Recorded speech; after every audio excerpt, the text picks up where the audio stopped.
Conceptualización de caso colaborativa. El cliente siempre tiene la razón. Padesky, 2020.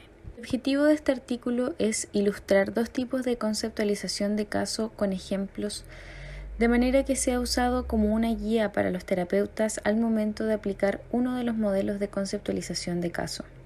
Con el motivo de facilitar la aplicación de estos modelos, se detalla los pasos para su construcción, preguntas y afirmaciones estándar que deben ocuparse para lograr una co-construcción de la conceptualización del caso. El texto identifica tres niveles de conceptualización de caso. Una conceptualización descriptiva al principio de la terapia, donde se busca constatar la relación entre los problemas que presenta el cliente y sus pensamientos, comportamientos, estados de ánimo, reacciones físicas y factores ambientales. Un segundo nivel es el de conceptualización transversal. Con el paso de las sesiones se reúne la información con el fin de construir un modelo que identifique aquellos desencadenantes transversales y factores mantenedores para los problemas específicos del cliente. Y por último, la conceptualización longitudinal. Se ahonda en la relación entre las problemáticas actuales del cliente con factores del desarrollo temprano, creencias centrales, predisposición y factores protectores a través de su vida. Padesky aborda dos modelos colaborativos de conceptualización de caso.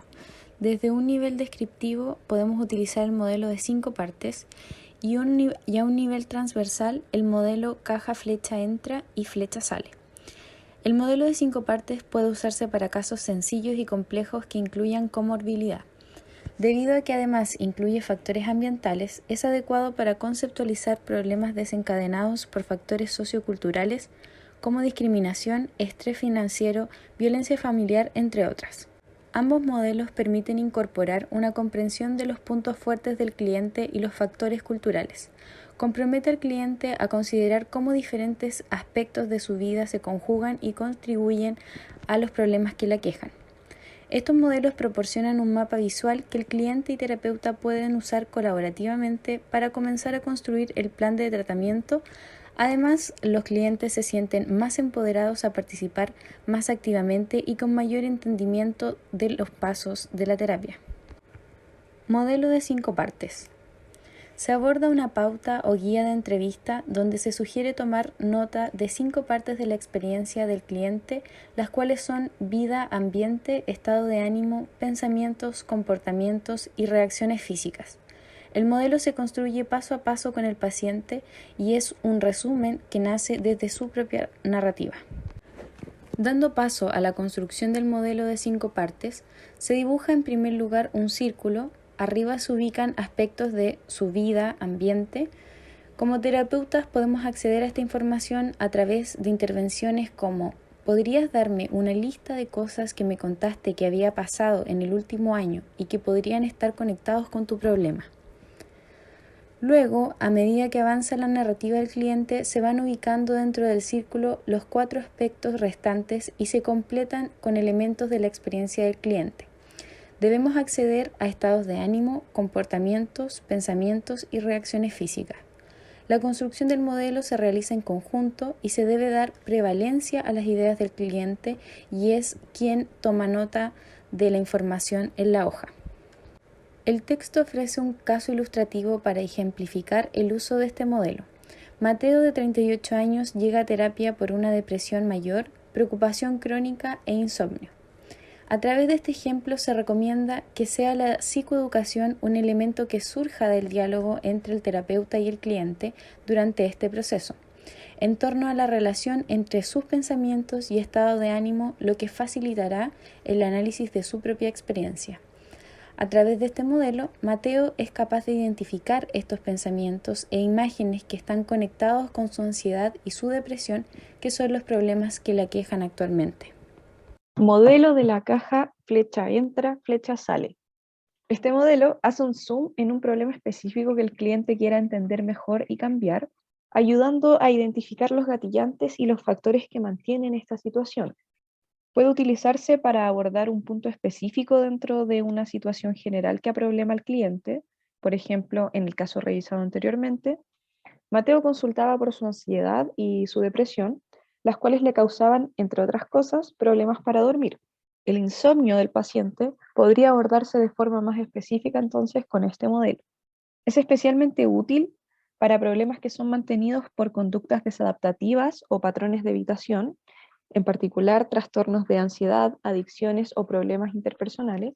Y otro beneficio de este modelo es que identificar gatillantes y mantenedores tempranamente en la terapia puede llevar a que el paciente se comprometa de forma más rápida con los planes de tratamiento y motivarle a que realice cambios que le causarán incomodidad en el corto plazo, pero que lo llevarán a alcanzar beneficios de largo plazo. Para desarrollar este modelo, en el paso 1 se debe presentar el modelo al paciente e instruirle a que dibuje una caja con una flecha que entra desde la izquierda y sale por la derecha. Luego, se debe pedir al paciente que identifique un problema que quiera entender o cambiar, definido con sus propias palabras para escribirlo dentro de la caja. Este problema puede ser una emoción, una creencia, un proceso mental, una conducta, una sensación física o incluso el comportamiento de alguien más. Para presentar este modelo al paciente podemos decirle: queremos escribir en la caja el problema que más requiere ayuda el día de hoy.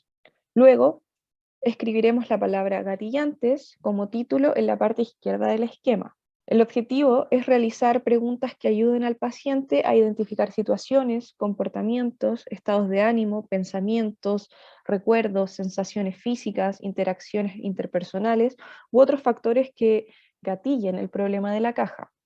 Por ejemplo, una paciente que acude a terapia por problemas de ansiedad, podríamos decirle que hagamos una lista de aquellas cosas que gatillan tu ansiedad.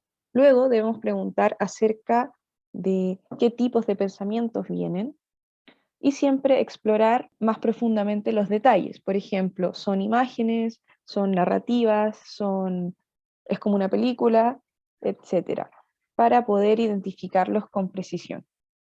En el paso 3, escribiremos la palabra respuesta como título en la parte derecha del esquema.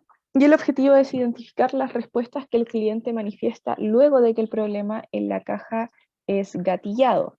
Cuando se presenta el problema, ¿cómo responde?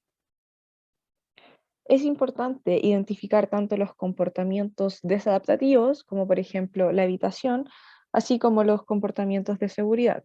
En el caso de la misma paciente, podemos abordar este paso preguntándole: cuando comienzas a sentir ansiedad, ¿qué cosas típicamente haces? Y también entrando más en detalle, por ejemplo, preguntándole qué sucede cuando piensas en el gatillante 1. En el paso 4, se debe evaluar junto al cliente el efecto que cada respuesta tiene en el problema, considerando el impacto a largo y a corto plazo. ¿Es una conducta que ayuda o reduce el problema? ¿O por otro lado es una conducta que aumenta o mantiene el problema?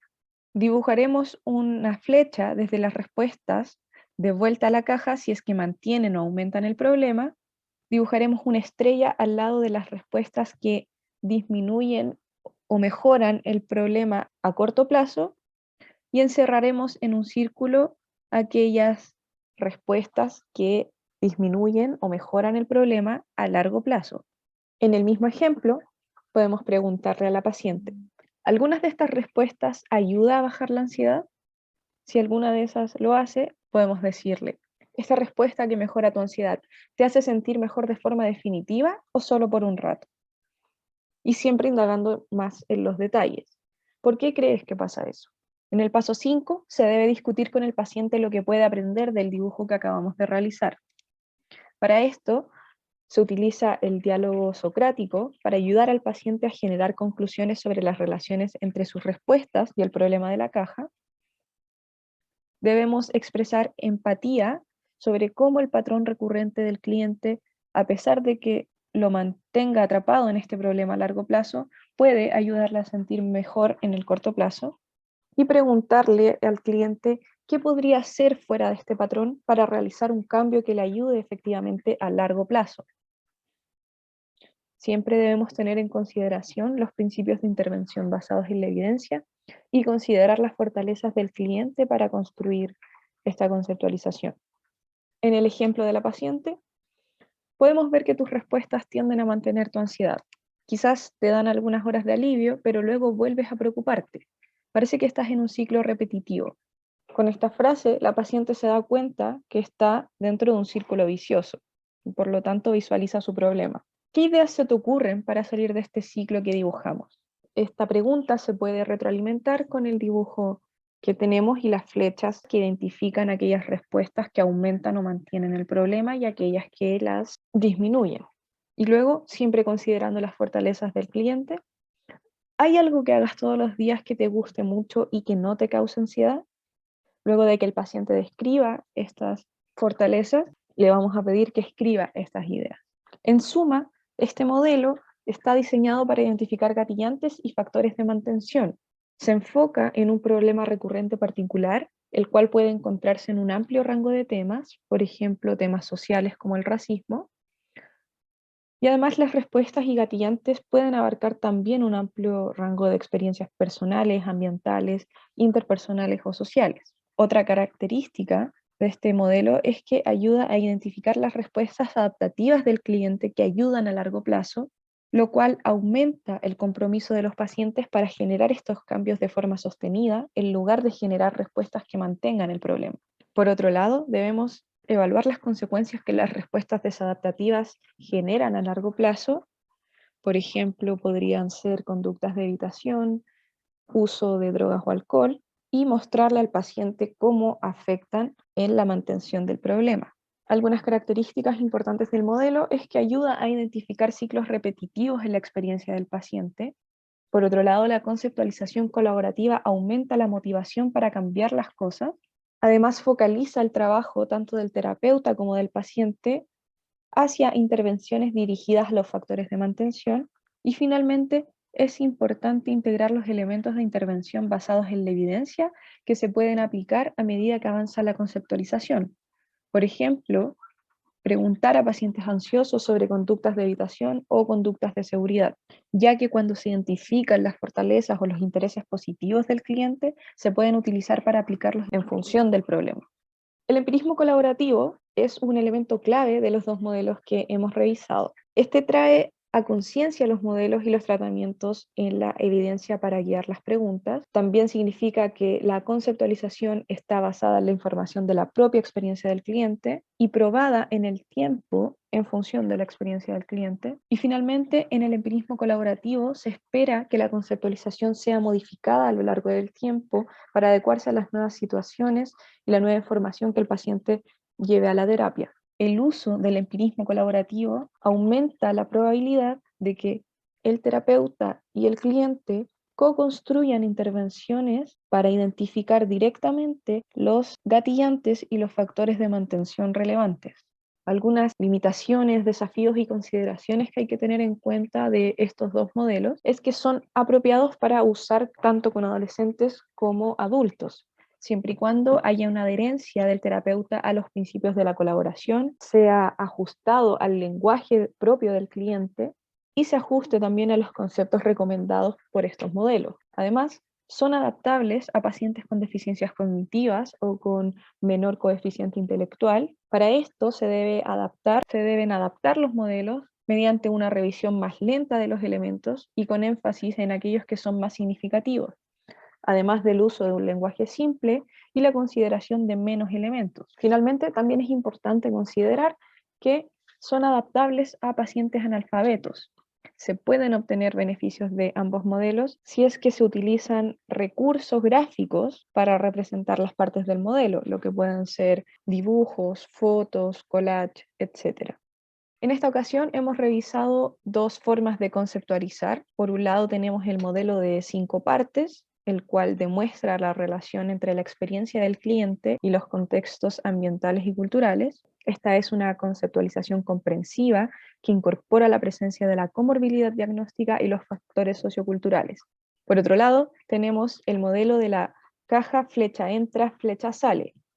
Este modelo identifica gatillantes y factores de mantención para problemas específicos y es especialmente útil para trastornos de ansiedad, dificultades personales, adicciones y otros problemas que se mantienen por patrones desadaptativos de comportamiento. Un elemento clave para ambos modelos es la conceptualización colaborativa.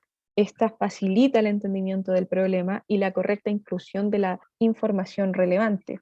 Es más probable que la conceptualización incluya toda la información necesaria cuando los clientes ayudan directamente a construirla. Además, este elemento ofrece a los clientes la oportunidad de estar más directamente involucrados en las decisiones de tratamiento, incluyendo el diseño y la justificación de las intervenciones terapéuticas. La participación activa en la conceptualización de casos aumenta la conciencia del cliente y la sensación de control y de eficacia frente a los cambios que debe implementar. La investigación reciente sugiere que es más probable que los clientes completen las tareas cuando el contenido de estas son congruentes con las ideas que el cliente lleva a las sesiones. De esta forma, la conceptualización colaborativa puede ser un primer paso en un proceso de empoderamiento del cliente y de compromiso con cada etapa de la terapia. Además, puede ayudar a los terapeutas a lograr una mejor comprensión del problema del cliente en la medida en que reconocemos que el cliente sabe más. Como comentario final, el artículo en sí mismo es una herramienta muy útil para los terapeutas. La forma en que aborda la conceptualización de caso lleva a que adoptemos una actitud colaborativa y centrada en la narrativa y la experiencia del cliente, donde él o ella es protagonista y se hace agente activo de su cambio. Estos modelos se alejan de la concepción de la terapia como un espacio solo de contención o solo de escucha, y el espacio terapéutico se transforma en una herramienta propia del cliente.